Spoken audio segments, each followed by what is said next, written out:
धर्माचा जणू मूर्तिमान पुतळा धर्माचा जणू मूर्तिमान पुतळा भासे जना भूवरी भासे जना भूवरी दीक्षा देऊनी जो जगतिया दीक्षा देऊनी जो जगतिया बद्धास हो उद्धरी बद्धास हो उद्धरी वाणीने वदता भागवती कथा वाणीने वदता भागवती कथा व्यासापती भासला व्यासा प्रति भासला तो हा गुरु श्री जनार्दन असा तो हा गुरु श्री जनार्दनासा पाटांगणी शोभला पाटांगणी शोभला सद्गुरुनाथ महाराज की जय.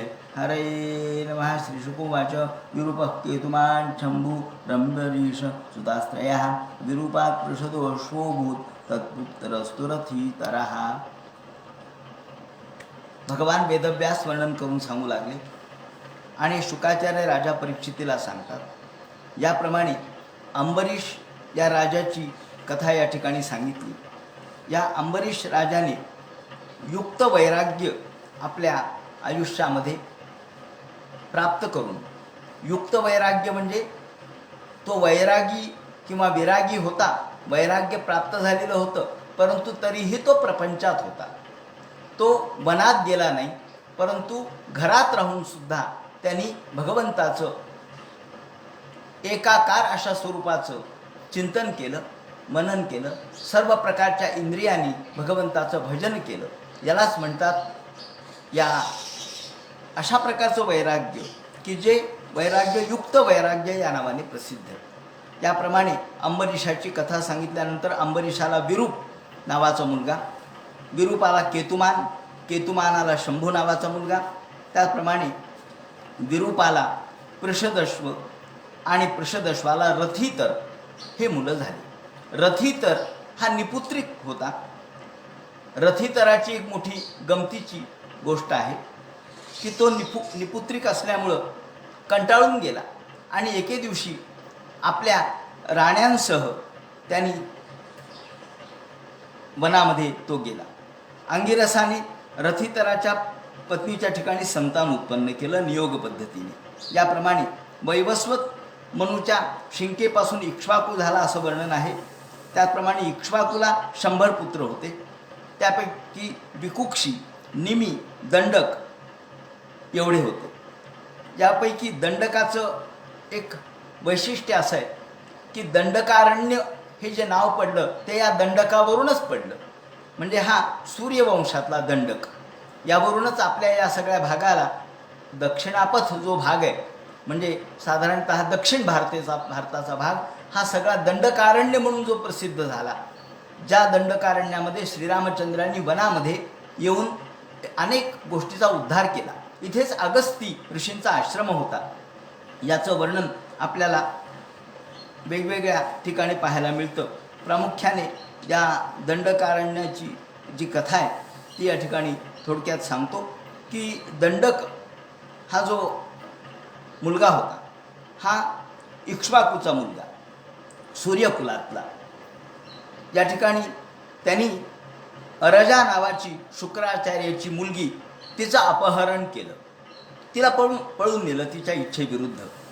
त्यामुळं शुक्राचार्यांनी या पूर्ण भागाला शाप दिला की 7 दिवसाच्या आत या ठिकाणी सर्व महाअरण्य निर्माण होईल, अशा प्रकारचा शाप शुक्राचार्यांनी दिला. आणि म्हणून हे दंडकारण्य निर्माण झालं. आणि याच दंडकारण्यामध्ये अगस्तीचा आश्रम होता. याचं विवरण बाणभट्टाने त्यांच्या कादंबरी नावाच्या काव्यामध्ये, साहित्यामध्ये केलेलं आहे. असो, याप्रमाणे हा दंडक. दुसरी गोष्ट म्हणजे विकुक्षी, निमी आणि दंडक असे 3 जण. त्यापैकी घटना अशी घडली की हा जो विकुक्षी होता त्याला श्राद्धासाठी, अष्टिका श्राद्ध होतं. ह्या क्षत्रिय लोकांना मांस खाण्यास परवानगी होती. आणि त्या काळामध्ये हा जो काळ सांगितला आहे तो काळ फार प्राचीन आहे. त्या काळामध्ये श्राद्धासाठी मांस चालत असे आणि शुद्ध अशा प्रकारचं मांस घेऊन येण्यासाठी त्यांना सांगितलं अष्टिका श्राद्ध. अष्टिका श्राद्ध म्हणजे जानेवारी, फेब्रुवारी आणि मार्च यामध्ये कृष्ण पक्षात साधारणतः हे केलं जातं. याला अष्टिका श्राद्ध असं म्हणतात. आणि याला वडिलांनी सांगितलं, जा रे भिकुक्षे जा, श्राद्धासाठी शुद्ध मांस घेऊन ये. हा गेला आणि त्या ठिकाणी वनामध्ये गेला. अनेक मृगया केल्या, चांगल्या चांगल्या प्रकारच्या ससे वगैरे हरणं यांना मारलं आणि त्यांचं मांस तो घेऊन येऊ लागला. परंतु इतका थकून गेला या वनामध्ये, पाणी भूक याने तो बेजार झाला. आणि घटना अशी घडली की भूक लागल्यामुळं काय करावं या विचारात त्यांनी या मारलेल्यापैकी प्राण्यापैकी ससा जो होता तो खाल्ला. आणि याप्रमाणे त्यांनी ससा खाल्ला आणि म्हणून त्याला शशाद असं नाव पुढे पडलं. यानंतर घरी आणलं, मांस वगैरे घरी आणल्याबरोबर त्याच्यावर प्रोक्षण केल्याबरोबर वसिष्ठ ऋषी मोठे ज्ञानी होते, त्याने ताबडतोब ओळखलं. ते म्हणे, अरे राजा, हे अन्न अशुद्ध झालेलं आहे, हे उष्ट झालेलं आहे.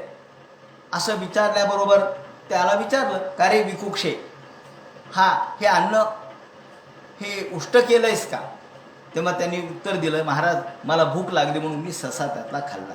हे ऐकल्याबरोबर भिकुक्षीला वसिष्ठांच्या आज्ञेने वनामध्ये पाठवण्यात आलं आणि त्याला म्हणाले की जा, आता तू राज्यामध्ये राहायच्या लायक नाहीस, तू वनात जा. याप्रमाणे त्याला वनात पाठवलं. नंतर वडिलांचा म्हणजे इक्ष्वाकूचा मृत्यू झाला.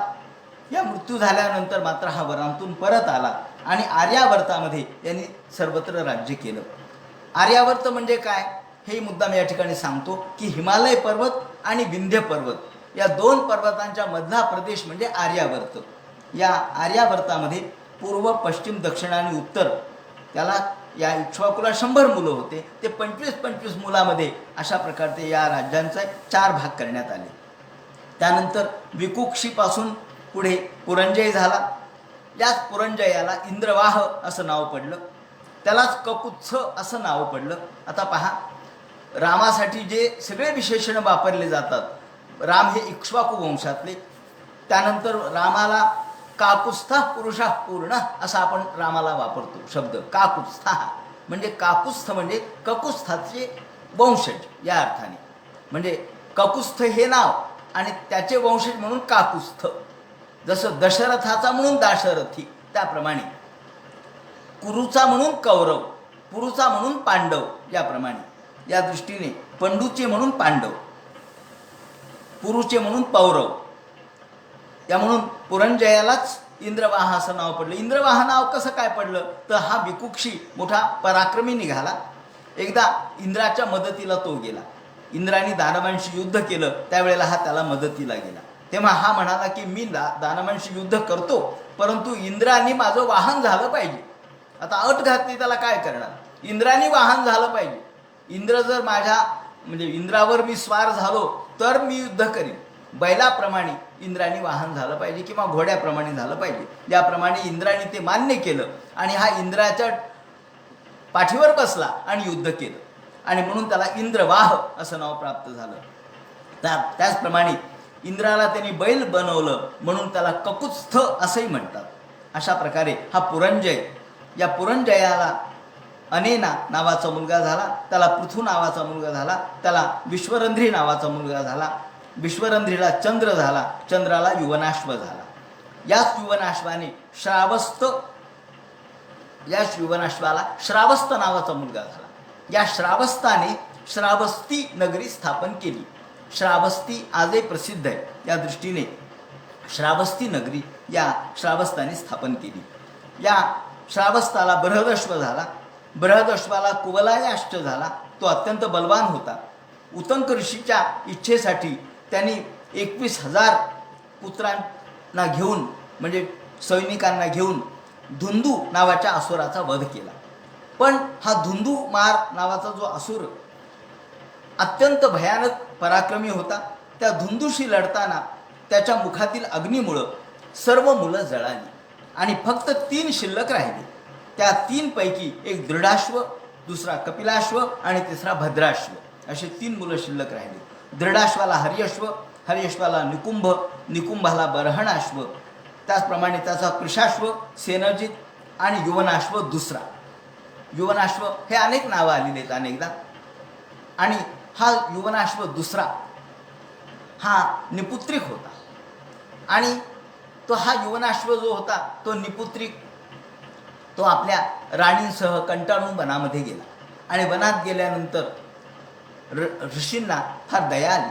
त्याला अनेक राणी होत्या आणि या राण्यांच्या असूनसुद्धा त्याला पुत्र नाही आणि संतती नाही, म्हणून सगळ्या ऋषींना दया आली. आणि ऋषी म्हणाले, अरे हे युवनाश्वा, तुला संतती नाही याचा आम्हाला वाईट वाटतं, आपण एक इष्टी करू, आपण एक यज्ञ करू, आणि जर यज्ञातून तुला काही संतती झाली तर बरं होईल.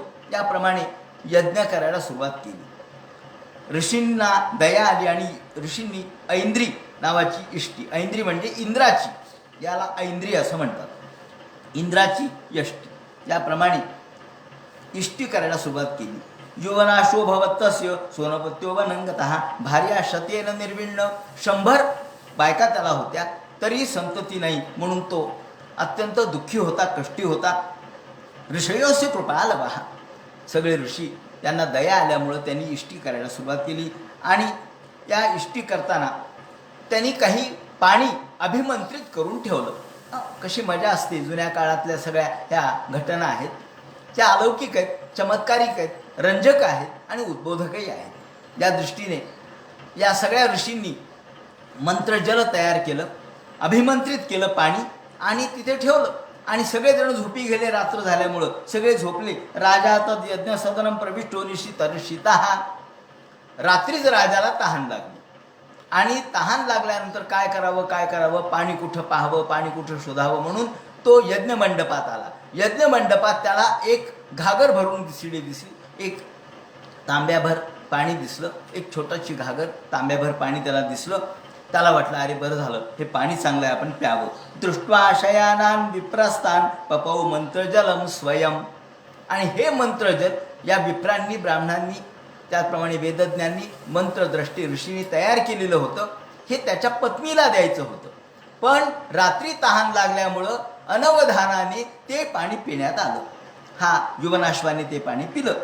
उत्थितास्ती निशाम्याथ युधकम कलशम प्रभो. सकाळी सगळे ऋषी उठले आणि पाहिल्यावर आणले कलशातलं पाणी कुठे गेलं म्हणले. या कलशात तर पाणी नाही राहिलं. अहो, रात्री पाणी भरून ठेवलं होतं म्हणले, हे मंत्रजल होतं. असं विचारल्याबरोबर प्रपृच्छु कस्य कर्मेदम पीतम पुंसवनम जलम. हे पुंसवन जल होतं. यातून संतती प्राप्त करण्याचं जल हे आम्ही अभिमंत्रित करून ठेवलं होतं. परंतु राजा म्हणलं, महाराज मला रात्री तहान लागली आणि कळलंच नाही, मला काय माहिती तुम्ही हे मंत्रजल करून ठेवलंय, मला वाटलं साधं पाणी आहे म्हणून मी पिऊन टाकलं. राजा पीतम विदित्वात ईश्वर प्रतिहेन ते. अरे अरे, सगळे ऋषी म्हणाले, काय देवाची इच्छा, आता जी देवाची इच्छा होईल त्याप्रमाणे होईल. कारण हे पाणी तुझ्या राणीसाठी आम्ही तयार करून ठेवलं होतं. राणीने हे प्राशन केल्यानंतर तिला गर्भस्थापना होईल अशी अपेक्षा होती. आता तुला तुझ्या पोटामध्ये गर्भ वाढवावा लागेल. याप्रमाणे सगळे ऋषी चमत्काराने आश्चर्यचकित झाले. देवाची लीलाच काही अलौकिक आहे म्हणले. ईश्वर प्रहितेन ते. ईश्वराने कदाचित अशा प्रकारचं कार्य केलं असावं, कारण ईश्वर प्रेरित असावं. देवाची काहीतरी वेगळी इच्छा असावी. ईश्वराय नमश्च कुरु रहो दैव बलम बलम. शेवटी सगळ्यात मोठं बल कोणतं आहे तर दैव बलम बलम. दैवाचं बळ सगळ्यात मोठं आहे. अहो, दैवात जे होईल असेल तेच होणार. दैवाच्या पुढे माणूस जाऊ शकत नाही, नशिबाच्या माणूस पुढे जाऊ शकत नाही. ततः काल उपवृत्ते म्हणजे काय हरकत नाही, आता काय करावं, त्याला पर्याय नाही. याप्रमाणे या राजाने, युवनाश्वाने आपल्या पोटामध्ये गर्भ वाढवला. मला वाटतं इतिहासातली ही पहिली अशी घटना आहे की स्त्रीच्या प्रसव वेदना पुरुषाने आत्मसात केल्यात किंवा सहन केल्यात किंवा भोगल्यात. आपण म्हणतो ना, पुरुषाला काय माहिती स्त्रीच्या वेदना, तर युवनाश्व नावाचा पुरुष राजा असा होता की ज्याने स्त्रीच्या वेदना भोगल्या, प्रसव वेदना भोगल्या. याप्रमाणे त्यांनी हा गर्भ वाढवला आणि ततः काल उपावृत्ते झाले. 9 मास परिपूर्ण झाले. आता असा ज्याला गर्भ बाहेर कसा येणार, हा मुलगा किंवा मुलगी जे काही अपत्य असेल ते बाहेर कसे येणार. तत काल उपावृत्ते कुक्षिम निर्विद्य दक्षिणम. मग सगळ्यांनी असं विचार केला, म्हणजे याची उजवी जी कुक्षी आहे ती आपण फाडू. त्या काळामध्ये ही उजवी कुक्षी म्हणजे एका अर्थाने आज ज्याप्रमाणे आपण जे काय म्हणतो की प्रसूती जर व्यवस्थित होत नसेल तर आपण सिझरिंग करतो. हे सिझरिंग त्या काळात केलेलं आहे. उजवी कुक्षी फाडलेली आहे आणि यौवनाश्वसेत नयश चक्रवर्ती जजान हो, आणि उजवी कुक्षी फाडून पुत्र जन्माला आला. पुत्र जन्माला आला खरा, पण आता पुढचे अनेक प्रश्न आहेत. कसं तरी सिझरिंग करून, शस्त्रक्रिया करून, शस्त्रकर्म करून त्याची उजवी कुक्षी फाडून पुत्राला जन्म तर दिला, पण कंधास्यती कुमारोयम स्तन्यम रोरुयते भृशम. तो रडू लागला. भूक लागली त्याला. हो म्हणलं, हा कोणाला पिईल असं विचारलं. मान धाता वत्समा रोदी. तो म्हणाला, तू कोणाला, हा कोणाला पिईल. कम धास्यती, कम धास्यती. धास्य म्हणजे हा कोणाला पिईल. कम कोणाला, कोणाला पिईल म्हणले. हा याच्या खाण्यापिण्याची व्यवस्था काय, दुधाची व्यवस्था काय. कुणी केली बाळा दुधाची उत्पत्ती. आपण म्हणतो ना, तुकाराम महाराजांनी म्हटलंय, कुणी केली बाळा दुधाची उत्पत्ती, वाढवी श्रीपती स्वये दोन्ही. स्त्रियांच्या मध्ये गर्भ स्थापना होते, गर्भ वाढत जातो आणि बरोबर नवमास परिपूर्ण झाले, पुत्र किंवा पुत्री जन्माला आल्याबरोबर इकडे दुधाची सुद्धा व्यवस्था देवाने केलेलीच आहे, निसर्गाने केली. कुणी निसर्ग म्हणा, कुणी देव म्हणा, कुणी ईश्वर म्हणा, कुणी माना किंवा मानू नका, कुणी शरीरातील एक प्रक्रिया म्हणा, परंतु ही घटना घडते म्हणून आपण त्याला ईश्वर म्हणतो. ही ईश्वराची प्रेरणा आहे. याप्रमाणे वाढवी श्रीपती स्वये दोन्ही. तुकाराम महाराजांनी म्हटले, श्रीपती हा दोघांनाही वाढवतो, इकडं अपत्यालाही वाढवतो आणि दुसरीकडे दुधालाही वाढवतो. याप्रमाणे पण इथे मात्र आता कोणाला पिईल हा प्रश्न निर्माण झाला. कम धास्यती कुमारोयम. या मुलाला हा कोणाला पिईल म्हणले, हा कुमार. आणि म्हणून तो रडू लागला. स्तन्यम रोरू येते भृशम. तो सगळीकडे आकांत पसरला. टेह्या टेह्या टेह्या मुलगा रडू लागला. काय करावं म्हणले. मान धाता वत्समा रोदी. तेवढ्यात आज ही इष्टी चालली होती इंद्राची. शेवटी इंद्राला दया आली, कारण इंद्राची इष्टी चाललेली आहे, यज्ञ चालला इंद्रासाठी, म्हणून इंद्र ही प्रमुख देवता आहे. इंद्राला दया आली आणि इंद्र तिथे आला. इंद्र म्हणाला, मान धाता वत्समा रोदी, हा मला पिईल. इंद्र म्हणाला, हा मला पिईल. मला म्हणजे कोणाला. इंद्राला कसं काय, तर त्यांनी त्यातलं शक्कल काढली की इंद्राची जी करांगुळी आहे त्यामध्ये अमृतत्व आहे, त्यामध्ये अमृताचे स्रोत आहेत, म्हणून इंद्राची करांगुळी म्हणजे अमृतपान. मान धाता वत्समा रोदी इंद्रिंद्रो देशिनी मदात. ज्याप्रमाणे इंद्राने आपली करांगुळी त्याच्या मुखामध्ये घातली आणि ती करांगुळी म्हणजे अमृत होतं. याप्रमाणे याला अमृताचं पान मिळालं, म्हणजे जन्मतःच अमृत पिलेला. आणि म्हणून आपल्याकडे जन्म झाल्यानंतर सोन्याची मुदी ही वापरून किंवा सोन्याची छोटीशी एखादी गोष्ट वापरून आपण मध चाटतो. हा मध म्हणजे काय हो, हा अमृता समान आहे अशी कल्पना आहे. आणि म्हणून आजही आपल्याकडे अन्नपान करताना मध चाटण्याची पद्धत आहे सोन्याच्या या मुदीने. ज्याप्रमाणे हा तर पहिला आहे की ज्यांनी पहिल्यांदाच जन्मतःच अमृताचं पान केलं आणि एकदा अमृत पिल्यानंतर याला दुधाची गरजच लागली नाही. याप्रमाणे म्हणून ज्याचं नाव मानधाता असं ठेवलं. म्हणजे इंद्र त्याला म्हणाला की हा मला पिईल. यावरून माम धाता, मी याचं पोषण करीन. याप्रमाणे हा मला पिईल असा त्याचा अर्थ आहे. मानधाता वत्स मा रोदी, रडू नकोस. इतिंद्रो देशिनी मदात न ममार्पिता तस विप्रदेव प्रसादतः युवनाश्वोत्रैव तपसा सिद्धिमन्वगात.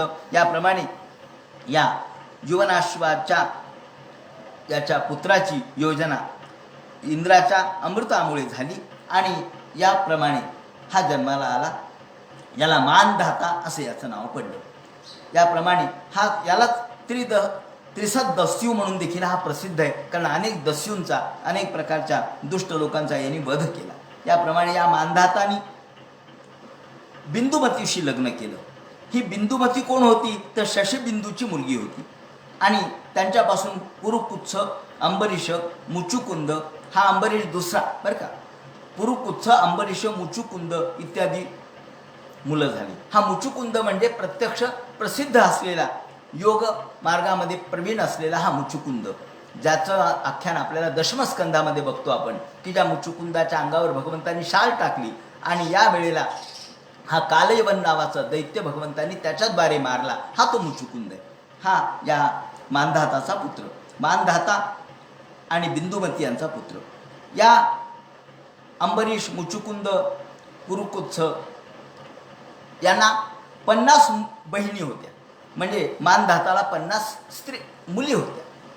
आणि या 50 मुली असल्यामुळं त्यांच्या 50 मुली आणि हे मुलं एके दिवशी सौभरी नावाचे ऋषी हे यमुनेमध्ये स्नान करत असताना यमुनेत स्नान करता करता त्यांनी मीनसंग पाहिला आणि सौभरीसारखे ऋषी सुद्धा मीनसंग पाहून चलित झाले, विचलित झाले आणि त्यांना असं वाटलं की आपणही लग्न करावं.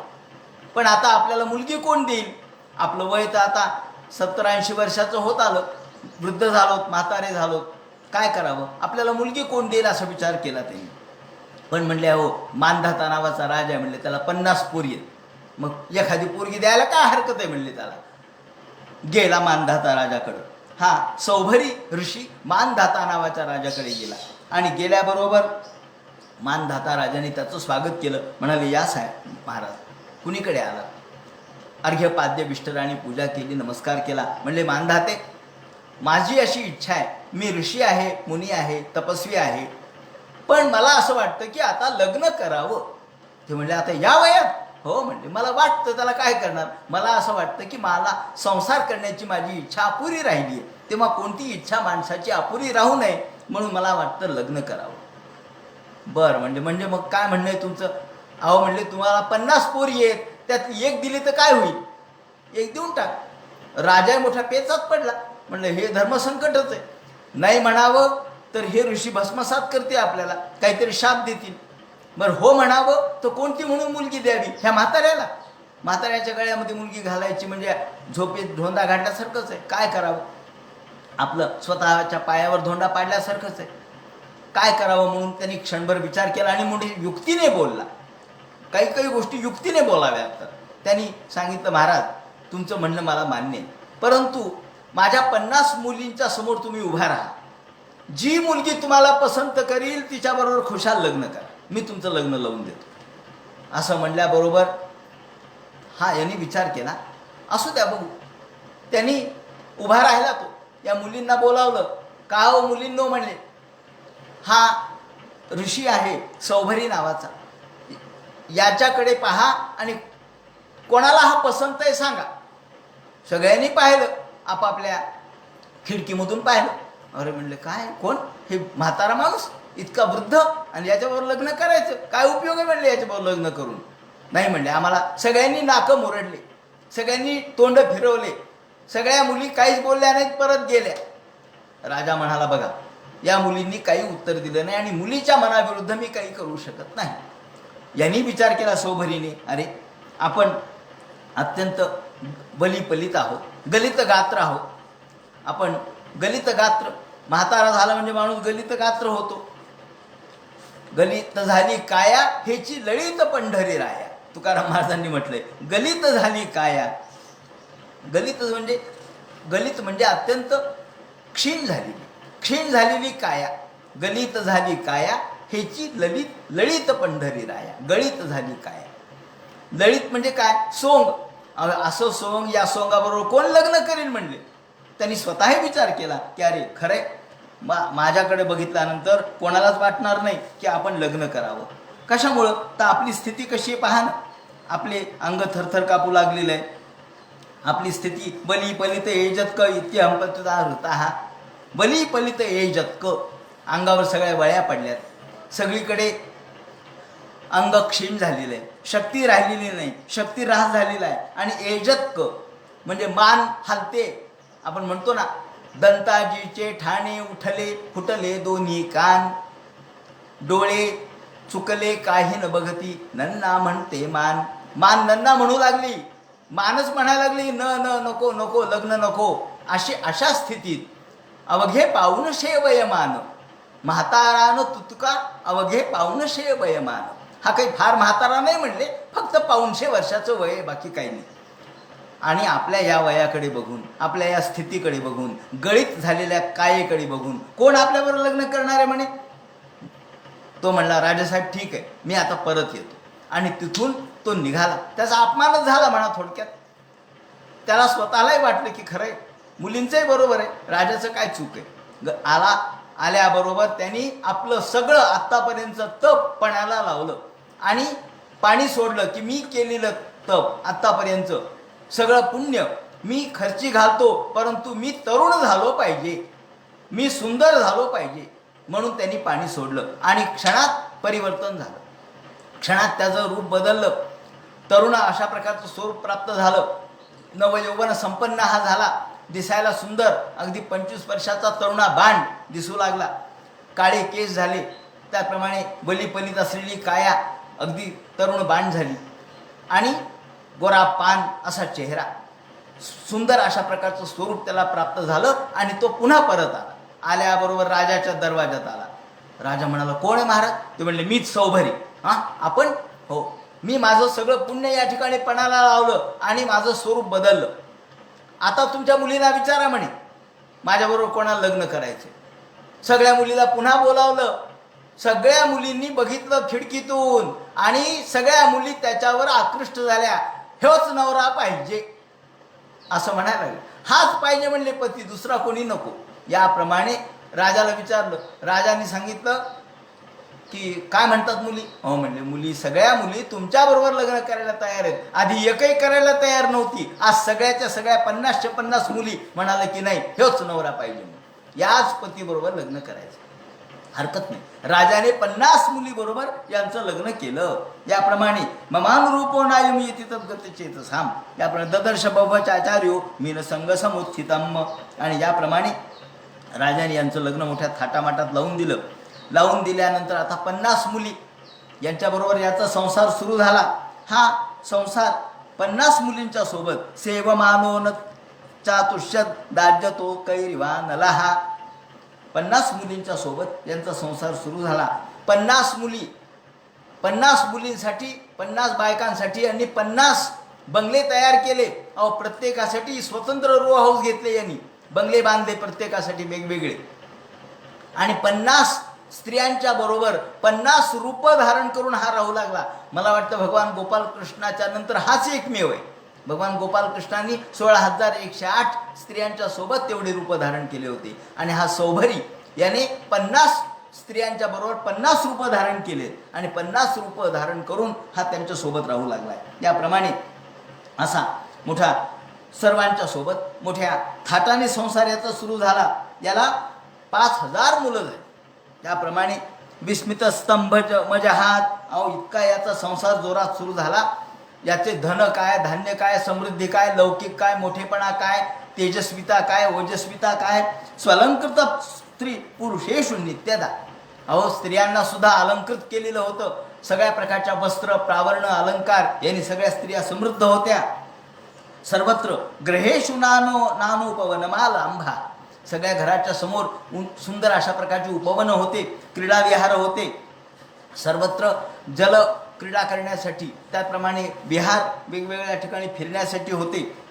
सरस सौगंधिक काननेषु, सगळीकडे सुगंध सुटलेला होता आणि सुंदर शय्या होत्या, पुष्पमाला अंथरलेल्या होत्या. महारह शय्यासन वस्त्रभूषण, उंची दर्जाचे वस्त्र, भूषण, शय्या, त्याचप्रमाणे सर्व प्रकारच्या स्नानासाठी साधनं, संपत्ती, स्नानानुलेपाभ्य वहार माल्य कैही, स्नान प्रसाधनं ही इतके ओतप्रोत होते की राजा एके दिवशी स्वतः मानधाता आपल्या मुलीचं कसं चाललंय म्हणून बघायला आला तर थक्क झाला. अरे म्हणले, माझ्याकडं सुद्धा हे वैभव नाहीये, यांच्याकडं विस्मित स्तंभ मजहात सार्वभौम श्रियान्वितम, मी एवढा सार्वभौम राजा असताना माझ्याजवळ सुद्धा एवढी संपत्ती नाही. एवं ग्रहेश्व विरतो विषय विविधे सुखैही, याप्रमाणे या सौभरीने सर्व प्रकारच्या सुखाचा उपभोग घेतला, सर्व प्रकारच्या सुखामध्ये तल्लीन झाला. आणि याप्रमाणे त्यांनी 5,000 मुलं त्याला झाले यांच्यासोबत राहून. आणि एके दिवशी एवढं सगळं संसार झाल्यानंतर पुन्हा एके दिवशी शांत निवांत बसलेला असताना सौभरीच्या मनात विचार आला, अरे मी एक केवळ मीन संग पाहिला. अहो इमं पश्यत मी विनाशम तपस्विन सच्चरितव्रतस्य अंतर्जेले वारी चर प्रसंगात प्रचावितम ब्रह्मचिरम धृतम यत. अरे मी केवळ एवढं माझं तप, एवढं माझं जप, एवढ्या माझ्या तपश्चर्या सगळी वाया घातली. केवळ एक मीनसंघ तेवढा पाहिला आणि एका मीनसंघाने माझं सगळं नुकसान केलं. मला या भोग प्रवृत्त केलं आणि या भोगातच मी इतका लुब्ध झालो की एकश्चरण रहसी, मी एकटा होतो परंतु आता मात्र एकटा आनंदामध्ये जपजपामध्ये तल्लीन असताना एकच तपव्य मथांबसी मत्स्य संगात पंचाशदा समुत पंचसहस्र सर्ग, या 50 मुलींच्या सोबत पंचसहस्र सर्ग, याप्रमाणे 5000 मुलं मला झाले. म्हणजे ह्या मुली अर्थात स्त्रिया आणि मुलं एवढा माझा परिवार वाढला. नांतम व्रजाभ्युभय कृत्य मनोरथानाम, तरी सुद्धा माझे मनोरथ परिपूर्ण झाले नाहीत, तरी सुद्धा माझ्या इच्छा आकांक्षा संपल्या नाहीत, माझ्या अपेक्षा संपल्या नाहीत. भगवंताच्या या मायेने मी इतका व्यथित झालो, इतका त्यामध्ये अडकलो की कितीही सुख भोगलं तरी मला सुखाच्या इच्छेने परिपूर्णता आली नाही. एव माया गुण ऋतमतिर्विषयर्थ भावा एवं वसनगृहं काले ग्रहे कालम विरक्तो न्यासमास्थितः वनम. काय करावं आपण? केवळ एका भोगासाठी मी या सगळ्या माझ्या जपा त्याचप्रमाणे तपाचा त्याग केला. एवं ग्रहस्व विरतो विषयान विविधे सुखही सेवमानो न त्यातुषद दाज्य तोकै रिवानला. आज्य तोके, आज्य म्हणजे तूप. जर आपण अग्नीमध्ये तूप टाकलं तर अग्नी कमी होत नसतो, वाढत असतो. या जयातीच्या कथेमध्ये सुद्धा हेच वर्णन केलेलं आहे. हविषा कृष्णवर्त्मेव भूय एवाभिवर्धते न जातो काम कामानाम उपभोगेन शाम्यते. काम इच्छा ही उपभोगाने कधी कमी होत नाही, त्यागानेच आपल्याला कामावर विजय मिळवता येतो, इच्छेवर त्यागाने विजय मिळवता येतो. न जातो काम कामानाम उपभोगेन शाम्यते. काम हा उपभोगाने कधी शमत नसतो. का? तर ज्याप्रमाणे हविषा कृष्ण वर्त्मेव भूय एवा अभिवर्धते, ज्याप्रमाणे अग्नी तूप टाकलं म्हणजे अग्नी कमी होत नाही, उलट तो वाढत जातो. त्याप्रमाणे तूप म्हणजे आपल्या इच्छा आहेत, तूप म्हणजे आपल्या भोगेच्छा आहेत आणि ह्या भोगेच्छा वाढतच जातात, म्हणून माणूस घसरत जातो. याप्रमाणे एके दिवशी त्याला पश्चाताप झाला आणि वनम जगामानुयुत, हा वनम जगाम, हा वनात निघून गेला, शेवटी कंटाळला आणि म्हणाला बस आता हा संसार पुरे झाला. या ठिकाणी तात्पर्य मुद्दाम सांगितलंय, कारण सौभरीची कथा ही केवळ भोगासाठी सांगितली नाही, तो कसा स्त्रीकडे आकृष्ट झाला यासाठी सांगितली नाही, तर या ठिकाणी भोगानंतर पुन्हा त्यागाची इच्छा कशी झाली हे सांगण्यासाठी सांगितलंय. म्हणून ते म्हणतात की हा पुन्हा परावृत्त झाला, या संसारातून निवृत्त झाला आणि वनम जगामानुययु तत्पत्न्या पतिदेवता, आणि या सगळ्या स्त्रिया सुद्धा पतीचं अनुकरण करणाऱ्या होत्या. 50 ज्या त्याच्या स्त्रिया होत्या त्या देखील म्हणाल्या की नाही तुम्हाला वनात जायचं तर आम्ही देखील वनात येऊ. म्हणून या सगळ्या स्त्रियांसह तो वनामध्ये निघून गेला. ता स्वपत्युर महाराज निरीक्षात्याध्मकीम गतिम, आध्यात्मिकीम गतिम, आध्यात्मिक गती त्यांना प्राप्त झाली. याप्रमाणे या मांधाताच्या पुत्राचं विवरण मांधाताच्या जावयाचं वर्णन करण्यात आलं, त्यांच्या मुलींचं वर्णन करण्यात आलं. त्याचप्रमाणे याच पुढे यांच्यापासून पुरुकुत्स हा जो होता त्याला सर्व सर्पगणांनी आपली बहीण नर्मदा दिलेली होती. या मांधाताचा जो पुत्र आहे पुरुकुत्स, हा पहिल्या क्रमांकाचा पुत्र, याला त्रिसदस्यू असंही म्हणतात. आणि त्याला सर्पगणांनी आपली बहीण नर्मदा दिलेली होती आणि सर्पगणाच्या पैकी वासुकीनं त्याला रसातळामध्ये नेलं. याप्रमाणे पुरुकुत्स रसातळामध्ये गेला. त्यानंतर हर्यश्व त्याला झाला, त्याचा अरुण झाला, त्याचा त्रिबंधन झाला, त्या त्रिबंधनाचा त्रिशंकू झाला. याप्रमाणे या त्रिशंकूचं वर्तमान या ठिकाणी सांगायला सुरुवात केली. हा जो त्रिशंकू होता त्यांच्यापासून हा त्रिशंकू आपल्याला आजही आपण त्रिशंकूसारखी अवस्था झाली असं म्हणतो. हा जो शब्दप्रयोग या ठिकाणी पडला, ही जी संज्ञा आज आपण वापरतो, आपण व्यवहारामध्ये शब्दप्रयोग वाक्प्रयोग म्हणून जो वापरतो, ते त्रिशंकू मग कोण होता? हा त्रिशंकू, याला सत्यव्रत असं नाव आहे. हा जो त्रिशंकू होता सत्यव्रत नावाचा, त्याने ब्राह्मण कन्येचं विवाहाच्या प्रसंगी अपहरण केलं. त्याचं नाव सत्यव्रत होतं, परंतु त्यांनी एका ब्राह्मणाच्या मुलीचं तिच्या विवाहाच्या वेळेला अपहरण केलं. आता राजाच होता, अपहरण केलं. आणि परंतु राजाच्या वरती त्या काळात धर्मसत्ता कार्य करत होती. म्हणजे राजा काही सर्वश्रेष्ठ नव्हता, राजाच्यावर धर्म होता. आणि म्हणून वसिष्ठ यांनी सांगितलं, हे राजा, तू कितीही मोठा असलास तरी तू अशा प्रकारचं अपहरण करू शकत नाहीस, असा अधर्म तू करू शकत नाहीस. म्हणून तुला मी शाप देतो की तू चांडाल होशील. याप्रमाणे वसिष्ठ शापामुळं तो चांडाल झाला आणि तो निघून गेला. कोणी म्हणतात पित्याच्या शापामुळं, कोणी म्हणतात वसिष्ठाच्या. याप्रमाणे तो निघून गेला. त्यानंतर या त्रिशंकू एके दिवशी काय घडलं की हा त्रिशंकूनी तो परत आला आणि परत आल्यानंतर त्याने एक यज्ञ केला. या यज्ञामध्ये त्यांनी खूप दक्षिणा वगैरे मागितली आणि या वेळेला हा त्रिशंकू विश्वामित्र हे या यज्ञावर खुश झाले आणि विश्वामित्रांनी त्याला स्वर्गामध्ये पाठवलं. विश्वामित्र यांनी त्याला स्वर्गात पाठवलं. त्याच्या स्वतःच्या पुण्यावर, आपल्या स्वतःच्या पुण्याईवर विश्वामित्रांनी त्याला स्वर्गात पाठवलं. पण देवाने सांगितलं नाही, सदेह स्वर्गाला कोणी येऊ शकत नाही. राजा जरी असला आणि मोठा जरी असला आणि पुण्यवान असला तरी सदेह स्वर्गाला नाही यायचं. म्हणून देवानी त्याला वरतून खाली ढकललं. म्हणजे विश्वामित्राने आपल्या शक्तीने वरती पाठवलं आणि देवानी त्यांच्या शक्तीने खाली लोटलं. तर विश्वामित्राची खालून शक्ती होती आणि देवांची वरून शक्ती होती. म्हणून तो वरती गेला नाही, खाली आला नाही, म्हणून मध्येच लोंबकळत राहिला. याप्रमाणे तो मध्येच मध्यंतरतम गता, हा तो मध्येच लोंबकळत राहिला. त्या म्हणून त्याला आपण त्रिशंकू अवस्था झाली असं म्हणतो, मध्ये लोंबकळत राहणे. याप्रमाणे हा त्रिशंकू, या त्रिशंकूला हरिश्चंद्र नावाचा मुलगा झाला. हरिश्चंद्र अनेक वर्ष हा निपुत्रिक होता. पण शेवटी काय करावं या विचारामध्ये असताना त्यावेळेला नारदांनी त्याला सांगितलं, अरे हे हरिश्चंद्रा, हा दुसरा हरिश्चंद्र आहे. या हरिश्चंद्राला सांगितलं, हे हरिश्चंद्रा, तू काय कर, वरुणाला शरण जा आणि वरुण देवाची प्रार्थना कर, वरुण देव तुला पुत्र देतील. ज्याप्रमाणे नारदांनी त्याला सांगितल्याप्रमाणे तो वरुणासाठी शरण गेला आणि वरुणाला शरण गेल्यानंतर वरुणाला प्रार्थना केली ते की सोनपत्यो विषण्णात्मा नारदस्य उपदेशिता वरुणम शरणम जातः पुत्रो मे जायताम प्रभो. वरुणाला प्रार्थना केली, वरुण महाराज मला पुत्र द्या. मला जर पुत्र तुम्ही दिला तर मी तो पुत्र तुम्हाला बळी देईन. आता काही अर्थ आहे का याला? मग पुत्र कशाला पाहिजे मग वरुणाला बळी द्यायचा तर?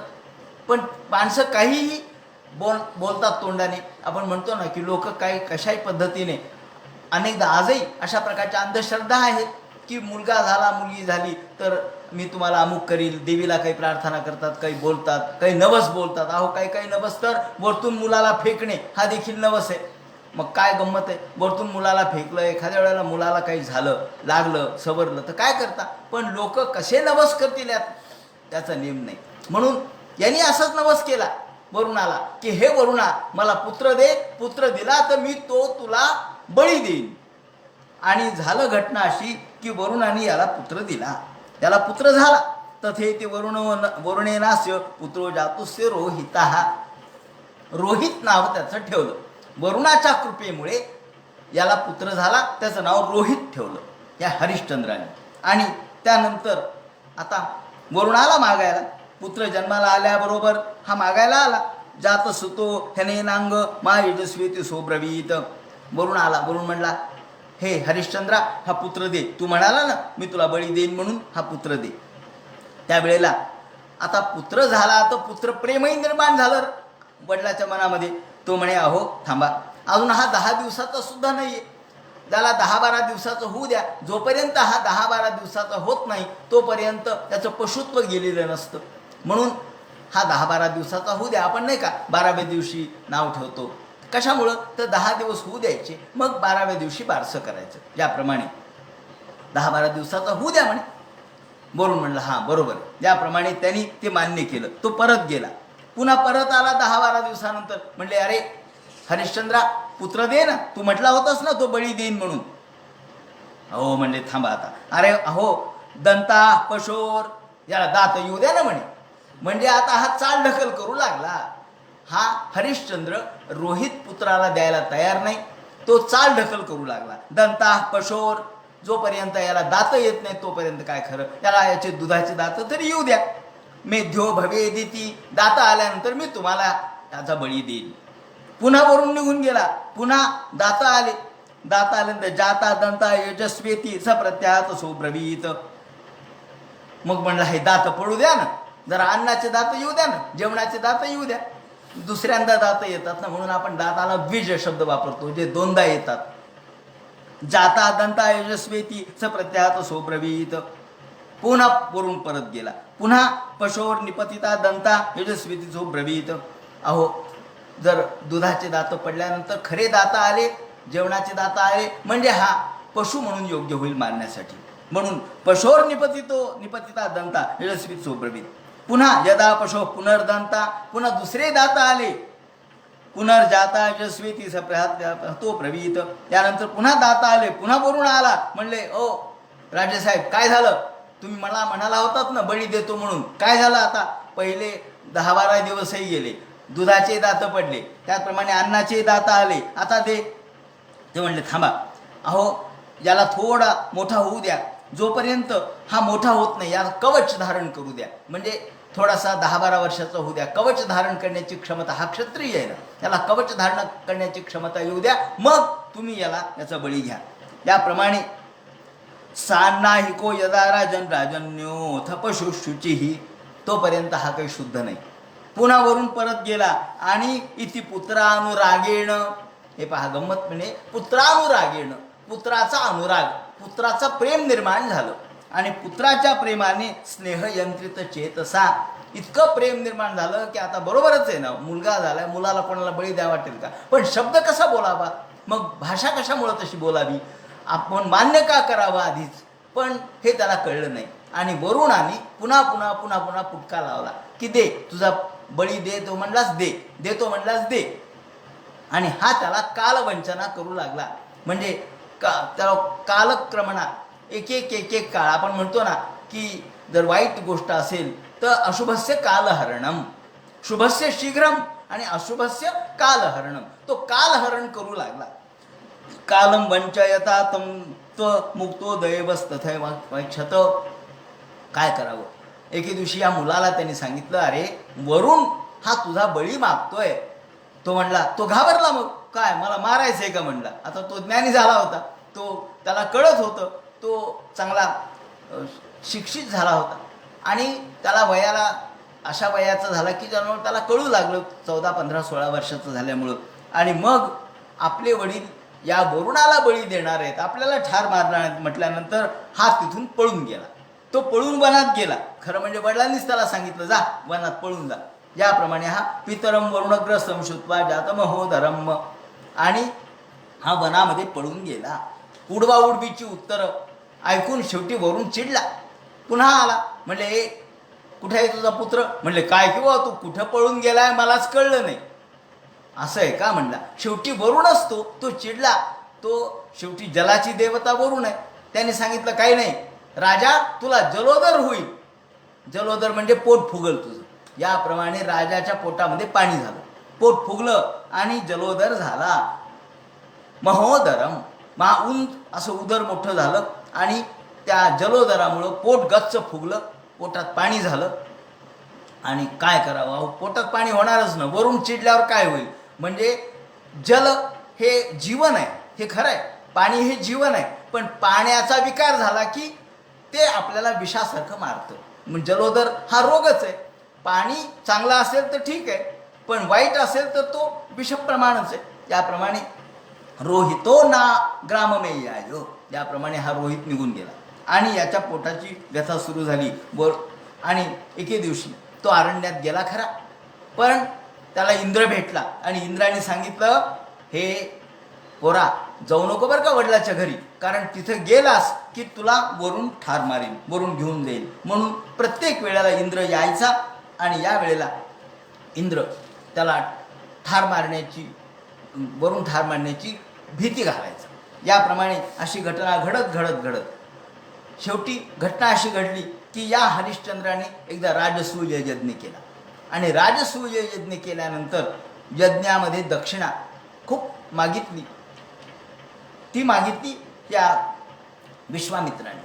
परंतु हा पूर्ण दक्षिणा देऊ शकला नाही. शेवटी विश्वामित्र चिडले आणि या वेळेला वसिष्ठही रागावले. वसिष्ठ म्हणाले, अहो विश्वामित्रा, एवढी कशाला दक्षिणा मागता? नाही नाही म्हणे, यांनी एवढा यज्ञ केलाय तर एवढी दक्षिणा मला पाहिजेच. एकीकडे वरुणही चिडलाय, दुसरीकडे हा विश्वामित्रही चिडले आणि विश्वामित्र आणि वसिष्ठ या दोघांचंच युद्ध सुरू झालं. म्हणजे राजामुळं राजा राहिला बाजूला आणि विश्वामित्राच्यामुळं वसिष्ठ त्याच्यावर कोपले. विश्वामित्राचं आणि वसिष्ठाचंच भांडण सुरू झालं. याचं वर्णन ऐतरेय ब्राह्मणामध्ये सुद्धा आलेलं आहे. हरिश्चंद्रो ह वैधसाहा असं ऐतरेय उपनिषदात वर्णन आहे. याप्रमाणे या विश्वामित्राने वसिष्ठाला शाप दिला की तो कर्कुचा होशील म्हणून शाप दिला. आणि इकडे वसिष्ठाला विश्वामित्राने शाप दिला की तू बगळा होशील. विश्वामित्राने वसिष्ठाला सांगितलं तू बगळा होशील आणि वसिष्ठाने विश्वामित्राला सांगितलं तू कर्कोचा होशील. याप्रमाणे दोघंही, एक बगळा झाला आणि एक कर्कोचा झाला आणि दोघा पक्षांचंच भांडण सुरू झालं. याचं वर्णन उपनिषदामध्ये आलेलं आहे. अगदी त्याचा शब्दशः अनुवाद या ठिकाणी केलेला आहे. इकडे घटना अशी घडली की हा जो मुलगा आहे तो वनामध्ये होता, अरण्यामध्ये होता. रोहित, मोठी अत्यंत करुण प्रसंगातली घटना या ऐतरेय उपनिषदामध्ये आलेली आहे. पुढे हा करुण प्रसंग आहे. तो करुण प्रसंग असा आहे आणि त्या करुण प्रसंगाचं वर्णन मुद्दाम मी यासाठी सांगतो की त्या काळातलं समाज दर्शन यातून घडतं. त्या काळातला समाज कसा होता, त्या काळातली आर्थिक स्थिती, सामाजिक स्थिती, राजकीय स्थिती याचं विवरण आपल्याला यामध्ये घडतं.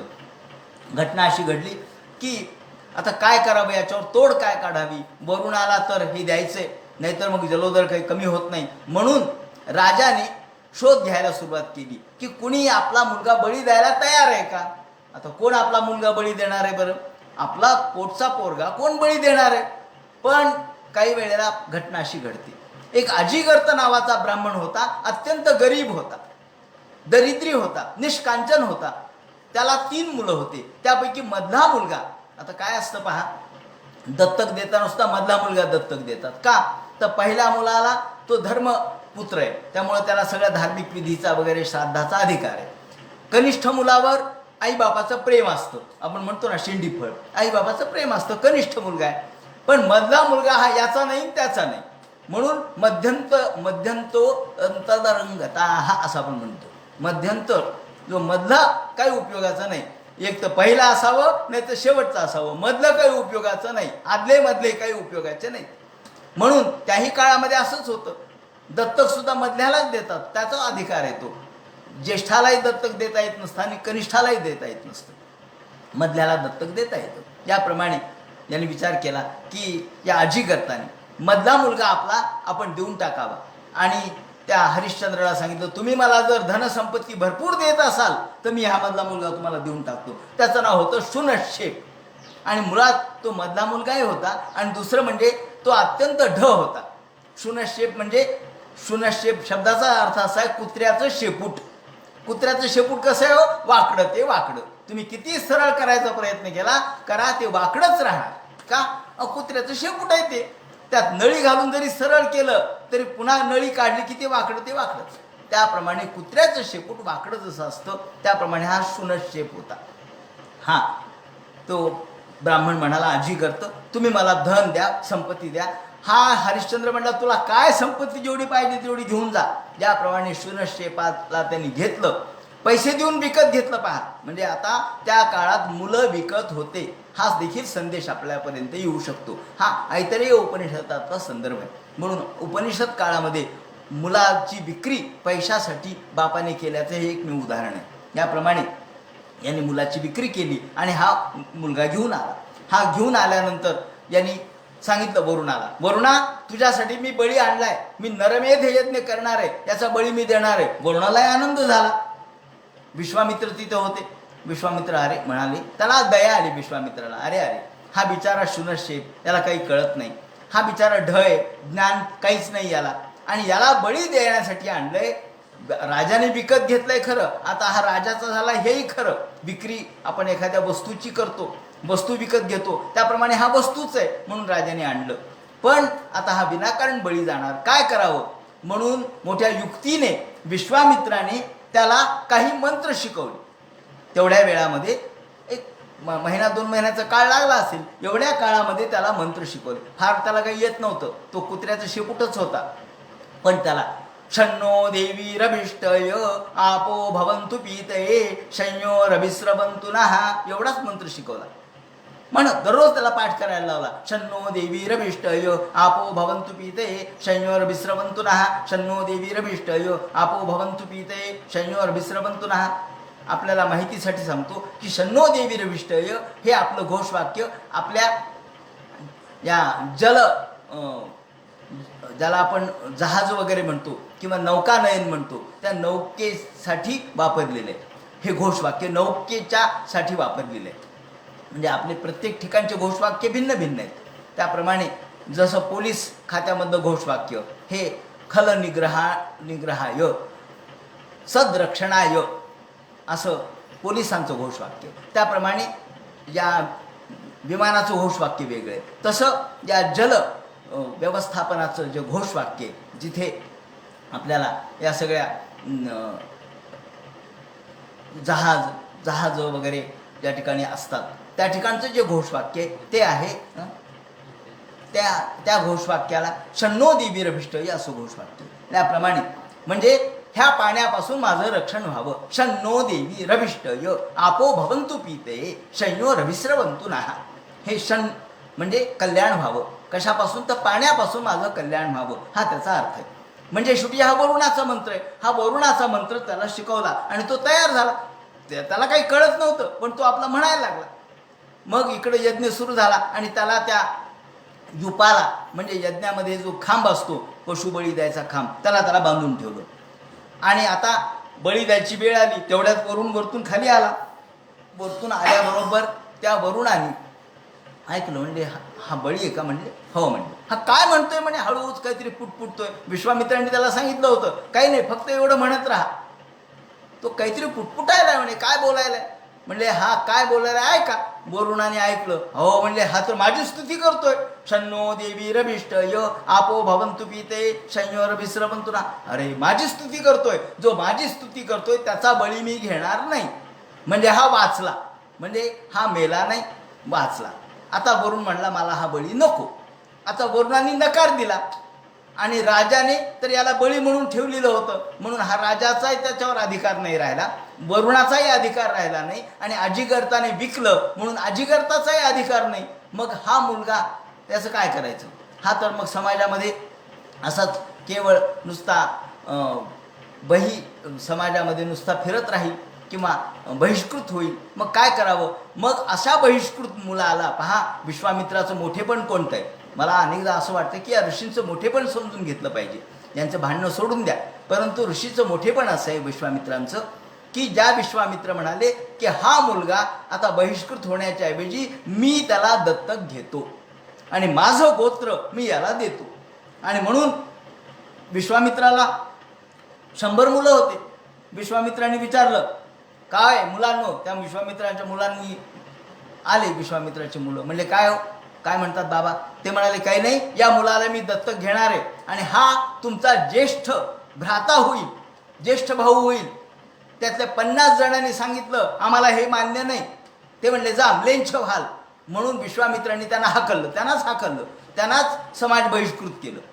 आणि 50 जण म्हणले आम्हाला मान्य आहे. त्यापैकी 50 जण यांचे औरस पुत्र म्हणून राहिले आणि यातला हा जो मुलगा आहे तो त्या अजिगर्ताचा मुलगा जो यांनी दत्तक घेतलेला होता हा मुलगा शुनशेप हा ज्येष्ठ पुत्र म्हणून राहिला आणि याला विश्वामित्राने आपलं गोत्र दिलं म्हणजे त्याला दत्तक घेतलं आणि मधुच्छंदाने त्याचा भाऊ म्हणून स्वीकार केला. म्हणून गाधी कुळामधले विश्वामित्र कौशिक गोत्राच्या शाखा म्हणून त्यातून निर्माण झाल्या. म्हणून मधुच्छंद वगैरे शाखा त्यातून निर्माण झाल्या. अशा प्रकारे या अलौकिक असणाऱ्या या विश्वामित्राने खरं म्हणजे समाजाच्या एका दृष्टिकोनातून विचार केला, सामाजिक दृष्टिकोनातून विचार केला तर एक विकलेला मुलगा, बळी म्हणून देण्यात आलेला मुलगा म्हणजे किती ब्राह्मणावर सुद्धा किती दुर्धर प्रसंग येऊ शकतो. गरीबता किंवा दारिद्र्य कसं असतं, दारिद्र्यातून हा मुलगा त्यांनी कसा विकला, हा मुलगा शेवटी करुण अवस्थेमध्ये कसा पडला आणि याची करुणा वरुणाला कशी आली.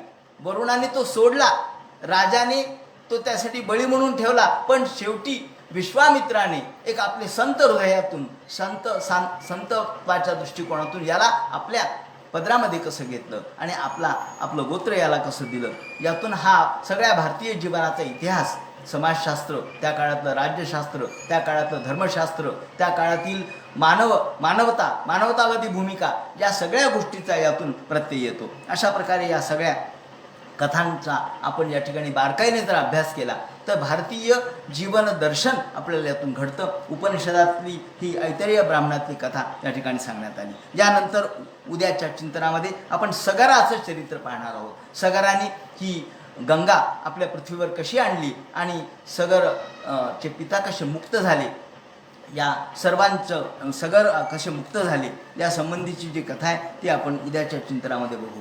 याप्रमाणे या भगीरथाने ही गंगा कशी आणली आणि सगरांना कसं मुक्त केलं या संबंधीचं जे विवेचन आहे त्याची दीर्घ कथा आहे ती सगळी आपण उद्याच्या चिंतनामध्ये बघू. तोपर्यंत थांबू. कुंडली कवरदे हरी विठ्ठल सीता